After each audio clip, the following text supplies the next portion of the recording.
আজকে রয় academy of competitive এক্সামে আমরা স্টার্ট করব problem on ages. Problem on ages কিভাবে দেখে দেখে করবে তার তোমাদের একটা কনসেপ্ট দেবো, তারপর আমরা অঙ্কে যাব।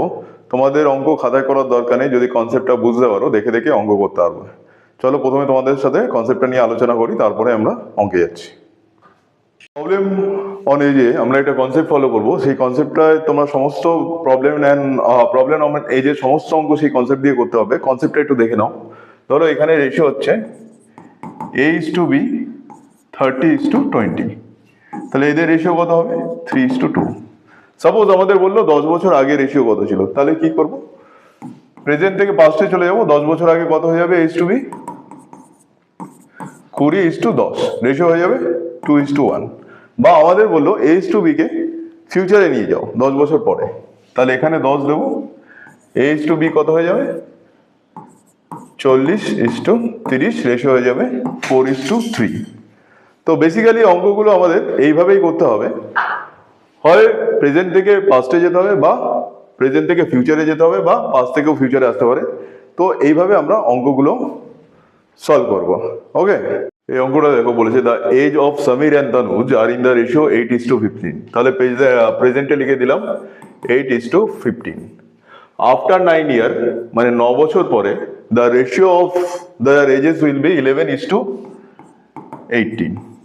তাহলে এখানে একটা জিনিস দেখো, সমীরের 8 বেড়ে কত হয়ে গেছে 11 হয়ে গেছে, আর তনুজের 15 বেড়ে 18 হয়ে গেছে। দুজনেরই কত পয়েন্ট করে বেড়েছে রেশিওর করে 3 পয়েন্ট করে। 3 পয়েন্ট মানে 9 বছর, 1 পয়েন্ট মানে তাহলে 3 বছর হবে। 9 বছরের জন্য যদি 3 পয়েন্ট বাড়ে, তাহলে 1 পয়েন্টের ভ্যালু কত 3 বছর।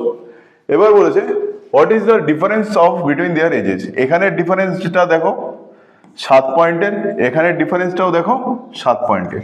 রেশিওর ঘরে 1 পয়েন্টের ভ্যালু কত আমাদের 3 বছর, তাহলে 7 পয়েন্টের ভ্যালু কত হবে 7 × 3 21 বছর, 7 × 3 21 বছর।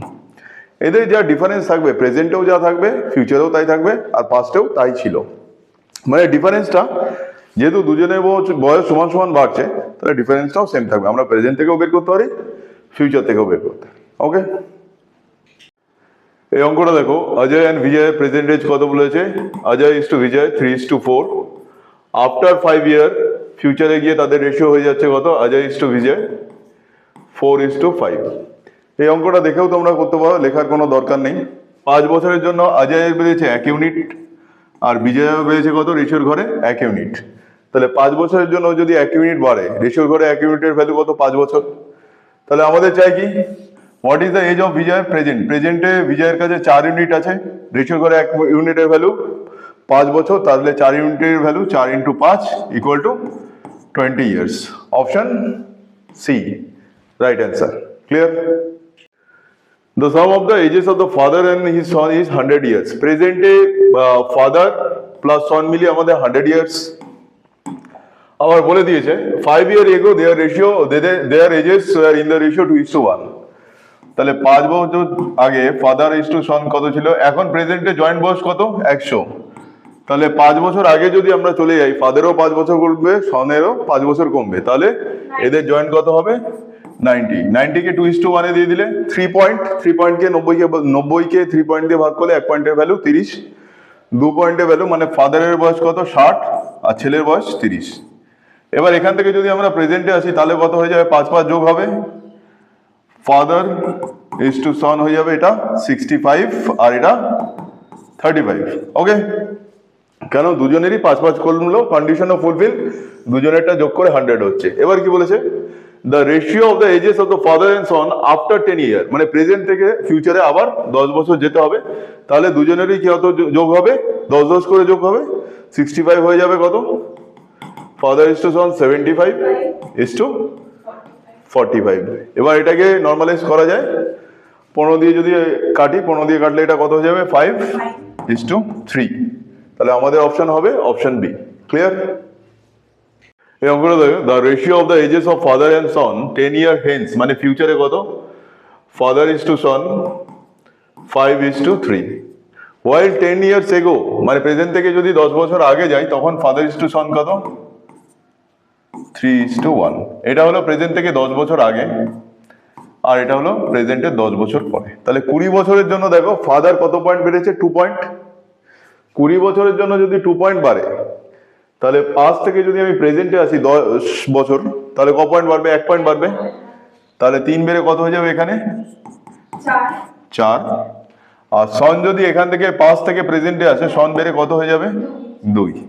দেখো এবার কন্ডিশনটা মিলিয়ে 10 বছরের জন্য 1 পয়েন্ট বাড়ছে, আরো 10 বছরের জন্য 1 পয়েন্ট বাড়ছে। কন্ডিশন ফুলফিল হয়ে গেছে। তো আমাদের কি চেয়েছে? The ratio of the ages of the son to that father today, তাহলে কত? 4:2। 4:2 কে নর্মালাইজ করলে 2:1। আচ্ছা, এটা রিভার্স করে লেখা আছে সন ইজ টু ফাদার, আমাদের ফাদার ইজ টু সন বেরিয়েছে 2:1, তাহলে সন ইজ টু ফাদার কত হবে? 1:2, অপশন এ। ক্লিয়ার? এই অঙ্কটা দেখো বলেছে the ratio of the Lakshmi's age to age of her mother. Lakshmi age to তার মা 3:11। রেশিওর ঘরে 3:11 এর ডিফারেন্স কত? 8 পয়েন্ট। আর the difference between their ages কত? 24। তাহলে রেশিওর ঘরের এই যে পয়েন্টগুলো আছে বা ইউনিটগুলো আছে 3 আর 11, এদের ডিফারেন্স কত? 8, যার ভ্যালু হলো 24 ইয়ার্স। তাহলে রেশিওর ঘরে 1 পয়েন্টের ভ্যালু কত? 8 দিয়ে ভাগ করে দেবো, 3 বছর। তাহলে লক্ষ্মীর বয়স 3 3 9 ইয়ার, আর মায়ের বয়স 33 ইয়ার্স। এবার বলেছে the ratio of their ages after 3 year. 3 বছরের ফিউচারে যদি যাই, লক্ষ্মীরও 3 বাড়বে, 9 সাথে 3 যোগ করলে কত হয়ে যাবে? 12। আর ওর মার বয়স এখন প্রেজেন্টে কত? 33, 3 যোগ করলে কত হয়ে যাবে? 36। এটাকে যদি রেশিও করে নর্মালাইজ করি, কত হয়ে যাবে? 12 দিয়ে ভাগ করলে 1:3। তাহলে the ratio of their ages after 3 years কত হবে? 1:3, অপশন এ। ক্লিয়ার? এরকম করে দেখো the ages of two persons are in the ratio 5:7। ধরলাম এ ইজ টু বি হলো 5:7। 16 ইয়ার এগো দেয়ার এজেস ওয়ার 3:5। 16 বছর আগে চলে যাই, তাহলে এ ইজ টু বির রেশিও কত হবে? 3:5। ভালো করে দেখো, 16 বছর আগে পাঁচটে চলে যাওয়ায় 5 ক পয়েন্ট কমেছে? 2 পয়েন্ট। 7ও 2 পয়েন্ট কমেছে। কার জন্য? এই 16 বছরের জন্য। তাহলে রেশিওর ঘরে 2 পয়েন্ট কমে যায় 16 বছরের জন্য, তাহলে 1 পয়েন্টের ভ্যালু কত? 8 বছর। তাহলে রেশিওর ঘরে 1 পয়েন্টের ভ্যালু যদি 8 বছর হয়, এছে তাদের প্রেজেন্ট এজ। তাহলে 5 8 এর বয়স কত? 40 বছর, আর 7 56, 56। তাহলে এ আর বির এজ কত? 40 বছর আর 56 বছর, option C right option. Clear? 3 years ago the average age of AB is 18 years. 3 বছর আগে এজ টু বি কত ছিল?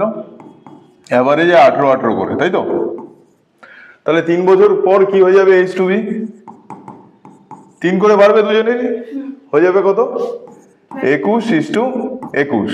কিন্তু কি হয়েছে? C join now the average become 22। এখানে সি জয়েন করেছে, এখন তিনজনেরই কত হয়ে গেছে? 22 করে হয়ে গেছে। তাহলে সি কত এনেছে? এখান থেকে ক্লিয়ার হয়ে যাচ্ছে, এদের 1 পয়েন্ট করে বেড়েছে, আর সি নিজের জন্য 22 রেখেছে। তাহলে সি কত এনেছিল? 24। ক্লিয়ার? সি কত বছর ওল্ড? 24 year old. এই অঙ্কটা দেখো, সুশীল was thrice old as Sneha 6 year back. 6 বছর আগে কি ছিল? সুশীল ইজ টু স্নেহাল, তিনটেতেই লিখে নি, Sushil is to Snehal, Sushil is to Snehal. 6 বছর আগে কি ছিল? 3:1। Sushil was thrice old as Snehal 6 year back. Sushil will, মানে ফিউচারে কি হবে? 3 times ওল্ড অ্যাজ স্নেহাল। তাহলে 6 বছর পর কত হবে? 5:3। ঠিক আছে? এবার দেখো 6 6 12 বছরের জন্য, 5 থেকে যদি আমরা ফিউচারে যাই, 6 বছর 6 বছর 12 বছরের জন্য সুশীলের কত বেরিয়েছে? আচ্ছা, এটা সুশীল, এটা স্নেহাল। সুশীল 3 থেকে বেড়ে কত হয়েছে? 5, 2 পয়েন্ট বেড়েছে। আর স্নেহাল 1 থেকে কত হয়েছে? 3, 2 পয়েন্ট, দুজনেই 2 পয়েন্ট। তাহলে 12 বছরের জন্য যদি 2 পয়েন্ট বাড়ে, 6 বছরের জন্য 1 পয়েন্ট বাড়বে। তাহলে যদি এখান থেকে আমরা এখানে আসি, 3 1 বেড়ে 4 হবে, আর 1 বেড়ে 2 হবে। বা এখান থেকেও যদি আসি, ফিউচার থেকে যদি প্রেজেন্টে আসি, 5 থেকে 1 কমে 4 হবে, 3 থেকে 1 কমে 2 হবে। তাহলে কি চেয়েছে? How old Snehal today. তাহলে রেশিও ঘরে 1 পয়েন্টের ভ্যালু আমাদের 6 বছর। স্নেহালের কত পয়েন্ট? 2 পয়েন্ট, মানে 12 ইয়ার্স। তাহলে অপশন এ। ক্লিয়ার? ওটা দেখো, man's age now 3 times of his son. তাহলে ম্যান ইজ টু সন লিখবো আমরা কত? 3:1। Man is to son 3:1। After 15 years it will be double. তাহলে 15 বছর পর কি হয়ে যাবে? Man is to son 2:1 ratio. এই রেশিওটা ডাবল হচ্ছে না, man is to her son কত হচ্ছে? 2:1। কিন্তু 3 বেড়ে কখনোই 2 হতে পারে না, তো এই রেশিওটাকে আমরা একটু অ্যাডজাস্ট করব। এই রেশিওটাকে জাস্ট ডবল করে দেবো, কত হয়ে যাবে? 4:2। তখন এই রেশিওটা আমরা ক্যান্সেল করে দিলাম। তাহলে এখানে দেখো, ম্যান 3 বেড়ে কত হয়ে গেছে? 4। আর সন 1 বেড়ে কত হয়ে গেছে? 2। দুজনেই 1 পয়েন্ট করে বেড়েছে। কেন? 15 বছরের জন্য। সরি, এখানে 15 বছর হবে, আমি 5 লিখেছিলাম। তাহলে 15 বছরের জন্য ক পয়েন্ট বেড়েছে? রেশিও অ্যাডজাস্ট করার পর 1 পয়েন্ট করে। তাহলে রেশিও করে 1 পয়েন্টের ভ্যালু কত? 15 বছর। প্রেজেন্টে সনের কাছে কত আছে? 1 পয়েন্ট। তাহলে 1 পয়েন্ট মানে কত আমাদের? 15 ইয়ার্স। তাহলে present age of the son is 15 years. Clear? এটা দেখো সবচেয়ে ইজি একটা অঙ্ক। এক্স এর বয়স কত এখন? 36 ইয়ার্স। আর ওয়াই এর বয়স কত? 16। এবার বলছে how many years X will be twice old as Y. তাহলে এটাকে 2:1 এ আনতে হবে আমাদের, তাই তো? 1 যোগ করলে 37 আর 17, 2 যোগ করলে 38 আর 18, 3 যোগ করলে 39 আর 19, 4 যোগ করলে 40 আর 20। রেশিও 2:1 এলো। তাহলে কি হবে answer? In how many years will x be twice old as y? তাহলে কত বছরে হবে এখানে? 4 বছরে। ক্লিয়ার? আজকে তোমাদের problem on ages first part আমি এখানেই শেষ করলাম। তোমাদের যে অঙ্কগুলোয় প্রবলেম হবে তোমরা আমাকে ফার্স্ট পার্টের কমেন্টে জানাও, সেটা আমি সেকেন্ড পার্টে তোমাদের দিয়ে দিচ্ছি। ওকে?